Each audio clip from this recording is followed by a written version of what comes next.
The night had grown deep, yet I did not return home. Not that I had one to return to. I sat on the bench beneath the swaying branches, my bag resting beside me, and let the quiet stretch around me.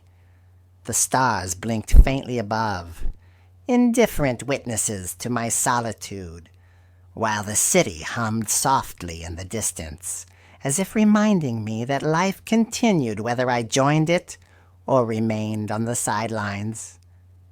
I did not know where I would go next. My children's words echoed in my mind, sharp and unyielding. You need to stop depending on us. You need to figure out your own way. How cruel that those I had nurtured, who owed their very lives to my care, could cast me aside so completely. And yet I was still here. My heart, though bruised, still beat. My legs, though weary, still carried me, and my mind, though weary with grief, still sought some path forward. Slowly I rose from the bench and began to walk. The city's streets were quiet now, lit by dim street lights that cast long shadows. Each step felt heavier than the last, yet moving was better than sitting in despair. I wandered aimlessly at first, letting my feet carry me where they would. Yet, as the minutes passed, a faint instinct began to take shape, the understanding that I needed food, warmth, and perhaps the simplest of all things, human kindness. I passed the edges of neighborhoods I had never explored. The buildings here were older, worn by time, some crumbling with neglect, others held together with obvious care. I noticed the signs of life, a faint glow in a window, the smell of cooking drifting into the street, the occasional sound of a dog barking or a door closing. And though I felt invisible to the world, I realized I was not entirely unseen. The city held possibilities, even in its shadows. Eventually, I came upon a small bakery whose windows glowed warmly in the darkness. The scent of bread, fresh and sweet, pulled at my hunger and my memory. I pressed my hands to the glass, watching the baker knead dough with practiced movements. The simple act of shaping flour and water into sustenance reminded me of nights spent tending to my own children, of the warmth of the kitchen and the comfort of home. I imagined the aroma of bread filling my own house, the laughter of children around the table, the gentle touch of my husband's hand.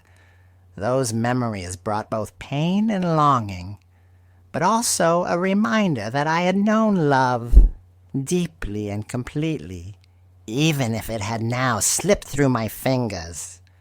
I continued walking, following streets that seemed quieter until I found a small square bathed in pale moonlight. A few people sat on benches, quietly talking or reading. I chose a spot in a patch of light, letting it warm me. I closed my eyes and breathed deeply, listening to the subtle music of the night.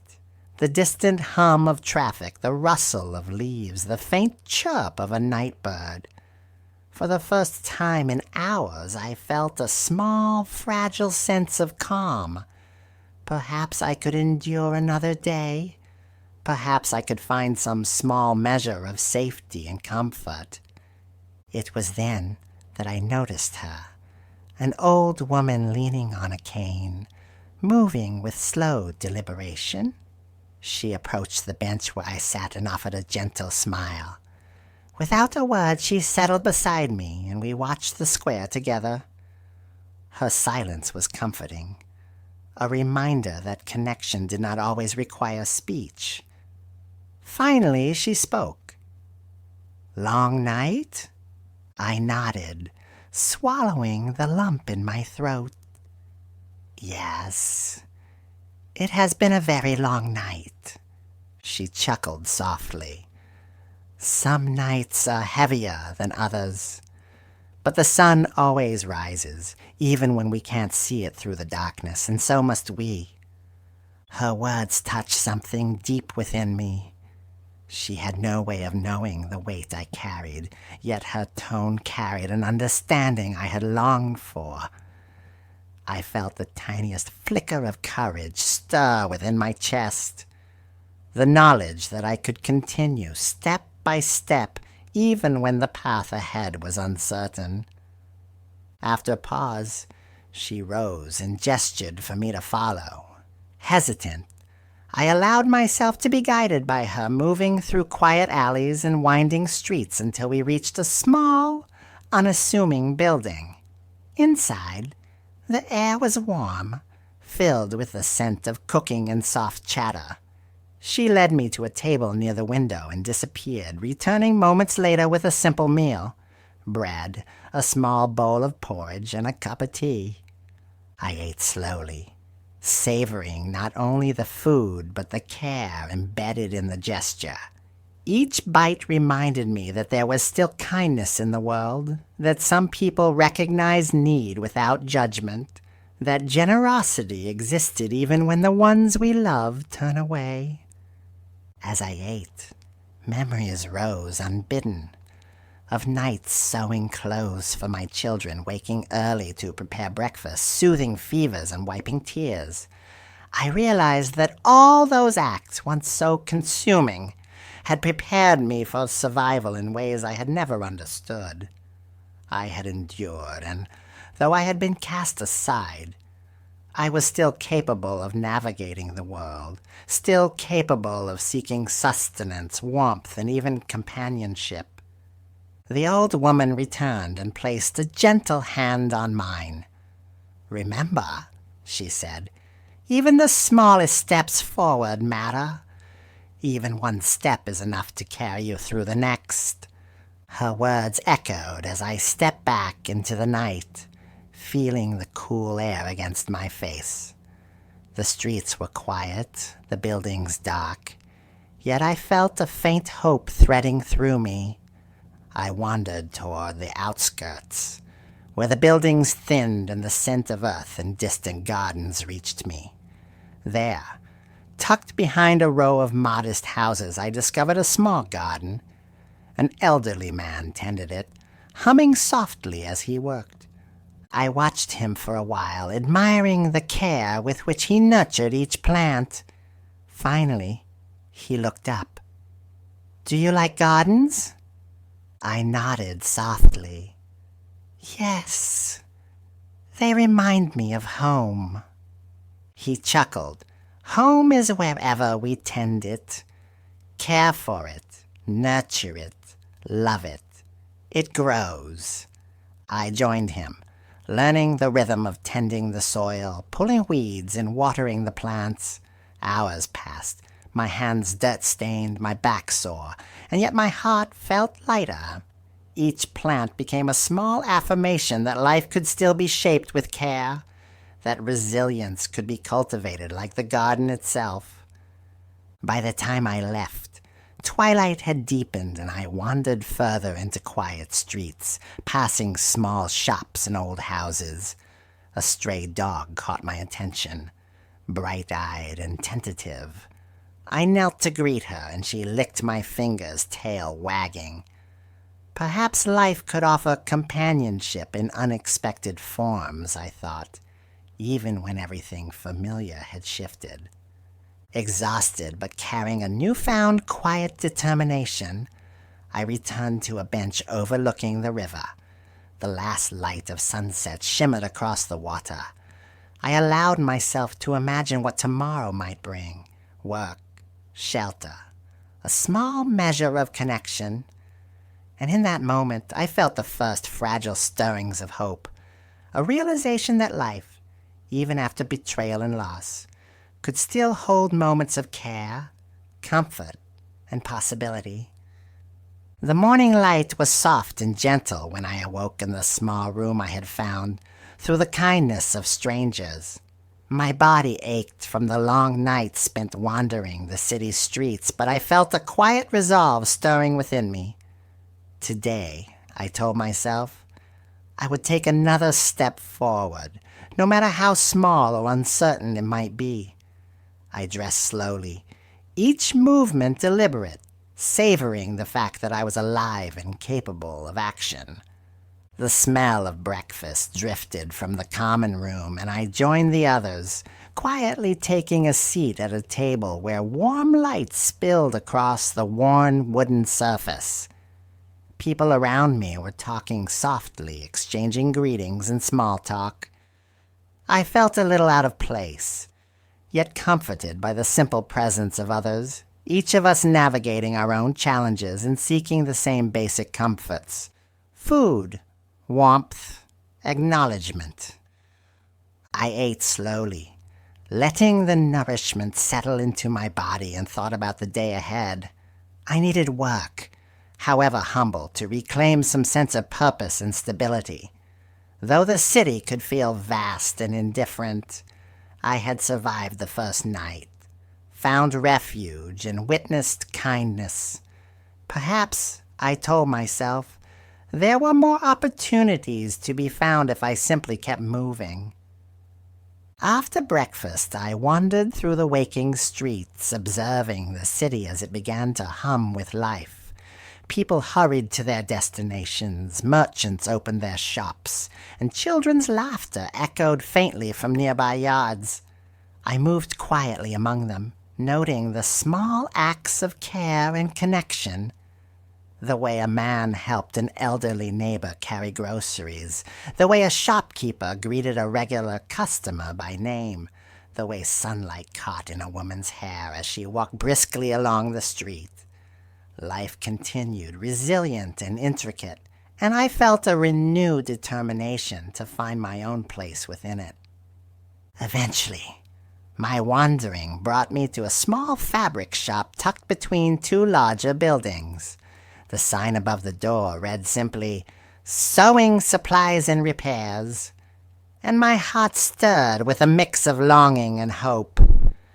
I had spent countless years sewing for my children, mending their clothes and creating garments from scraps of fabric, and the thought of using those skills again offered a sense of purpose I had not felt in weeks. Inside, the shop smelled of cotton, thread, and the faint tang of dyes. Rolls of fabric were stacked neatly, and a small counter held scissors, needles, and other tools. The shopkeeper looked up as I entered, studying me with a faint curiosity. "Can I help you?" he asked. I hesitated, unsure how to begin. I used to sew," I said quietly. "I'm looking for work, or perhaps a way to contribute. I have experience in mending, stitching, anything you might need." He regarded me thoughtfully, then nodded. "We could use an extra hand," he said. "Simple repairs, basic stitching.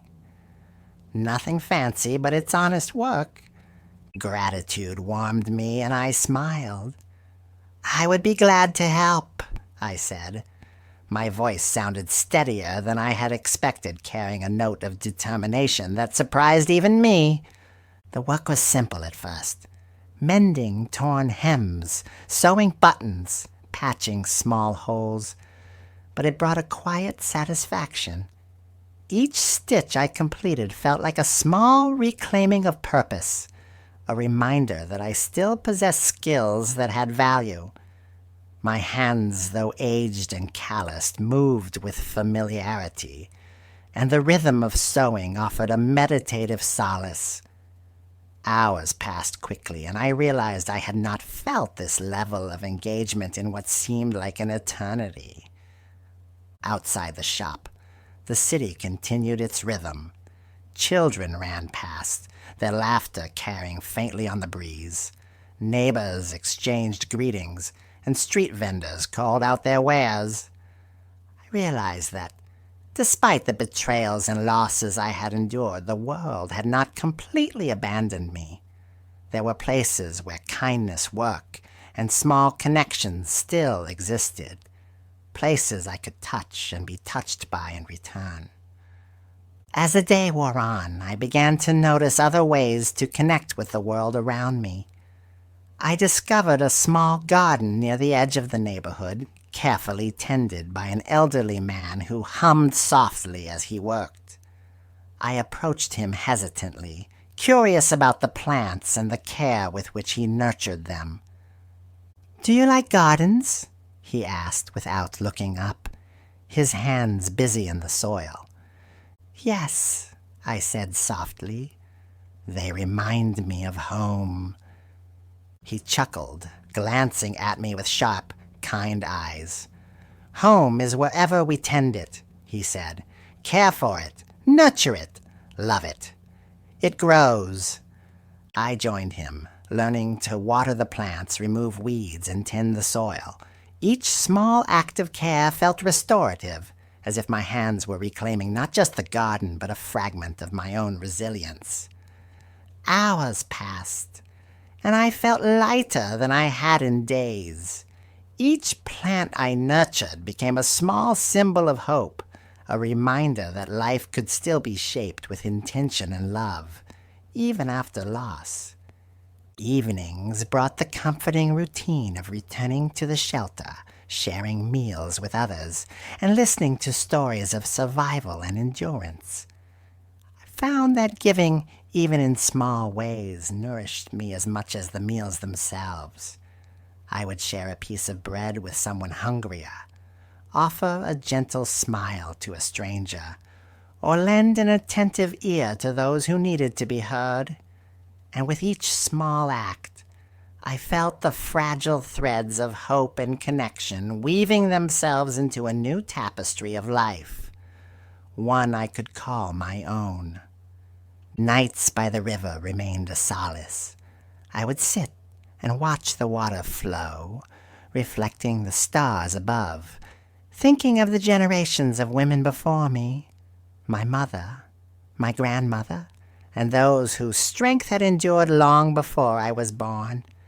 Their resilience flowed through me, an invisible inheritance that reminded me I was never truly alone. And in those moments I felt a quiet assurance that survival was more than mere existence. It was an ongoing journey of finding purpose, connection, and the courage to face each new day. As the days turned into weeks, a rhythm settled over my life. Mornings brought work at the fabric shop. Afternoons were spent wandering the city, tending the garden, or discovering quiet corners for reflection. Evenings returned me to the shelter, where the warmth of community, no matter how transient, reminded me that I was part of something larger. Through all of this, the ache for my children's affection remained, a persistent undertone beneath the work, the kindness, and the small joys I discovered. Yet I began to understand that my life was no longer defined solely by what I had lost.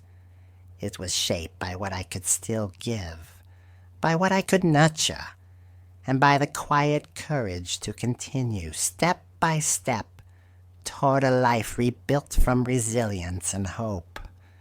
The days blended into one another, each carrying its own quiet lessons.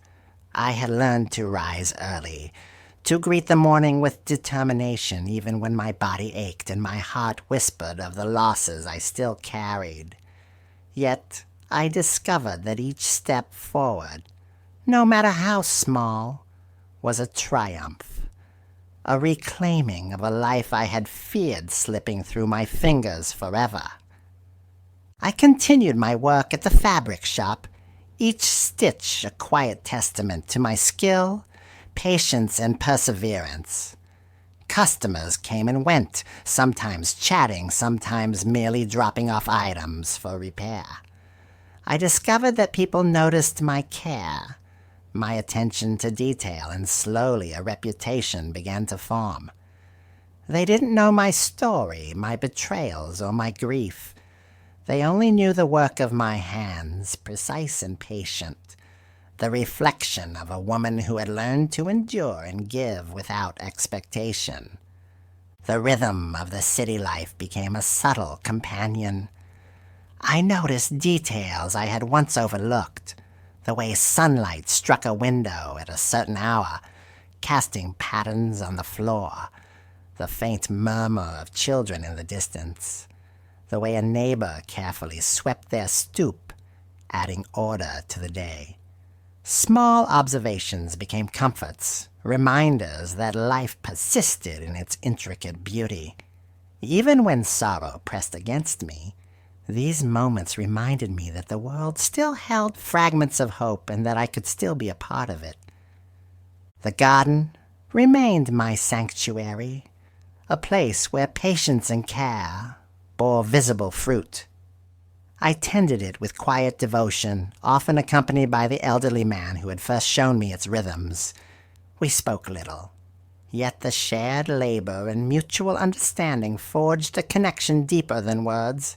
I learned to watch the seasons change through the subtle growth of leaves and blooms, the way roots twisted unseen beneath the soil, the way life persisted even when unseen. In tending the plants, I tended to myself. Each new leaf, each bloom, became a symbol of resilience, a reminder that even after sorrow and abandonment, growth was possible. I began to notice subtle ways the city responded to persistence. Small kindnesses appeared, often from strangers, a merchant offering a discount, a neighbor greeting me with recognition, the shelter staff sharing words of encouragement. Though these gestures were small, they mattered greatly. I understood that survival was not only about endurance, but also about openness to connection, about noticing opportunities for kindness and accepting them when offered. Evenings were still spent at the shelter, but they no longer carried the same ache of isolation. Faces became familiar, names attached to stories, and laughter shared over a simple meal. I learned to tell my own stories in return, quietly, without expectation. Some nights I spoke of sewing, of children, of the home I had once known. Other nights I listened, finding solace in the lives of others who had endured struggles I could only imagine.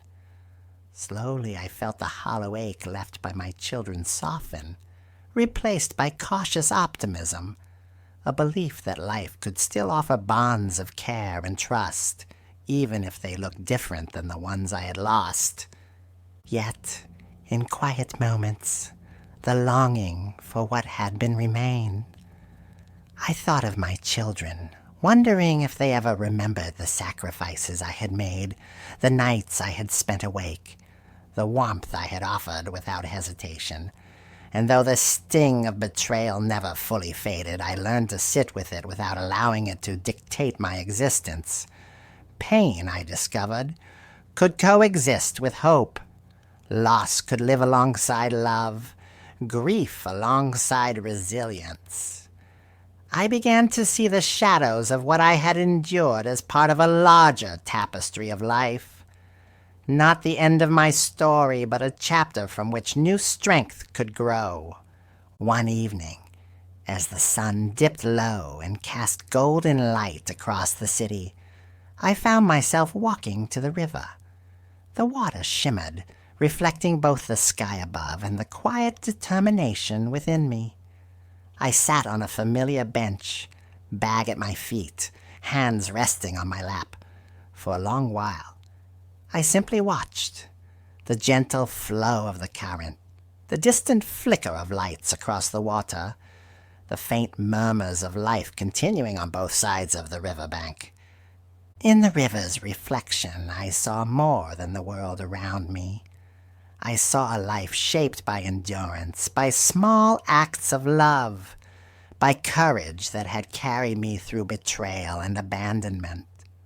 I saw my own resilience, glimmering faintly in the depths, reminding me that I had survived the darkest nights and walked into the first hints of a brighter dawn.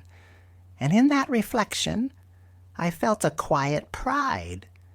Not the pride of possessions or accolades, but the deep, unshakable pride of a woman who had endured, who had risen from sorrow, and who continued to move forward despite it all.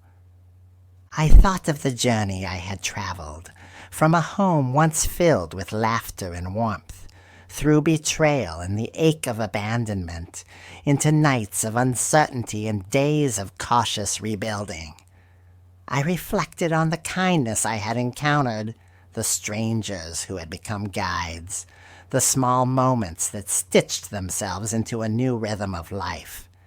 And I realized that, though the path had been steep and fraught with pain, it had also revealed my own strength, a resilience I might never have known had life remained easy.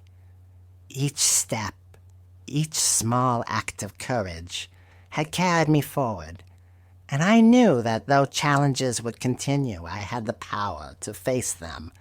I considered the people I had met along the way.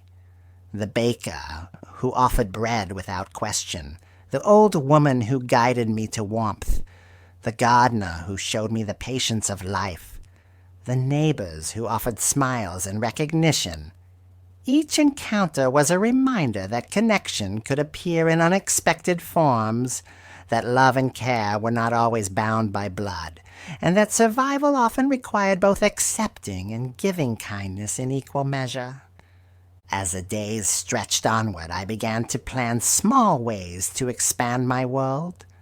I sought additional sewing tasks, offering to repair garments for neighbors or mend items in the shelter.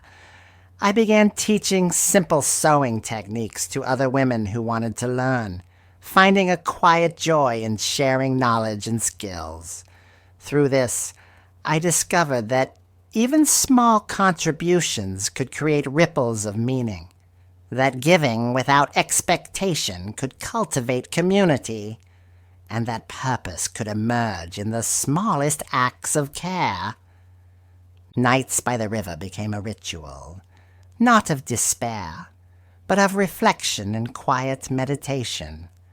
I allowed myself to feel the weight of the past, the sting of loss, but I also let in the gentle current of hope, the sense that each day brought a chance for renewal. I began to imagine what the future might hold.